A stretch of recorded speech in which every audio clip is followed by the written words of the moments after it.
조 바이든 행정부가 올해 동맹과의 파트너십 복원과 다자체제 활성화를 위해 노력했다고 강조했지만 성과에 관해서는 다양한 평가가 나오고 있습니다. 아프간 철수 사태와 프랑스와의 갈등에 대해서는 부정적인 평가를 받았지만 중국 견제를 위한 쿼드 등 아시아 국가들과의 협력 강화에 대해서는 긍정적인 평가가 이어졌습니다. 이주훈 기자가 최근 미국 언론에 실린 전문가들의 다양한 의견을 정리했습니다. 그레고리 트레버턴 전 미국 국가정보위원회 NIC 위원장은 26일 LA타임스 기고문을 통해 바이든 행정부의 외교 정책이 큰 성과를 거두지 못했다고 평가했습니다. 오바마 행정부 시절 NIC를 이끌었던 트레버턴 전 위원장은 바이든 행정부가 올해 국제 무대에서 리더로서의 명성과 이미지를 회복하고 다자주의로의 복귀를 위해 노력했다며 그러나 합격 수준은 아니란 입장을 보였습니다. 특히 바이든 행정부가 프랑스의 사전 공지 없이 영국과 호주의 핵 추진 잠수함 개발을 지원하기로 한 결정은 지울 수 없는 실수라며 바이든 대통령과 트럼프 전 대통령의 외교 정책에는 생각보다 연속성이 많다고 지적했습니다.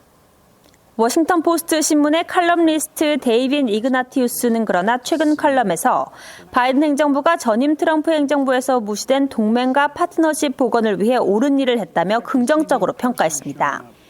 해외에서 미국의 최대 강점은 상호 의존망인데 바이든 대통령은 취임 직후부터 동맹과 파트너십 회복 작업을 시작했고 아프간주 등 미군 철수 사안을 제외하곤 대부분의 노력이 성공적이었다는 겁니다. 특히 미국과 일본, 호주, 인도 4개국 안보협의체인 쿼드 등 아시아 주요 국가의 관계 강화를 통해 중국의 아시아 지배 야욕에 대한 견제를 강화했다는 점을 주요 성과로 평가했습니다. 하지만 워싱턴의 싱크탱크인 애틀랜틱 카운슬 전략안보센터의 에마 애시포드 선임연구원과 매튜 크로닉 부국장은 미국 외교정무지 포린 폴리시 기고문에서 세계는 미국이 돌아왔다는 바이든 대통령의 약속을 의심하기 시작했다고 지적했습니다. 바이든 대통령의 선언과 달리 신종 코로나 바이러스 변이인 오미크론과 이란 핵 합의, 민주주의 정상회담 등에서 미국의 리더십에 대한 신뢰를 고취시키는 구체적인 움직임이 없었다는 겁니다.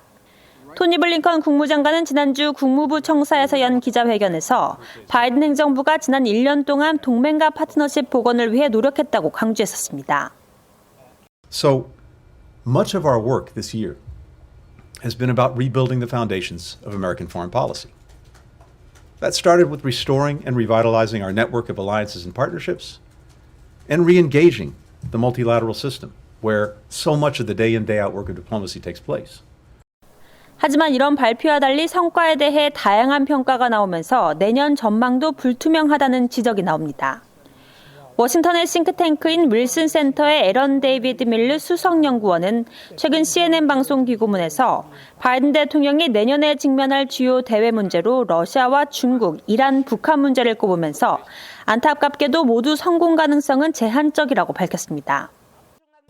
밀러 수석연구원은 그러면서 내년 11월 중간선거를 앞두고 국내 정치가 외교에 대한 바이든 행정부의 유연성을 제한할 것이라고 전망했습니다. VA 뉴스 이주훈입니다.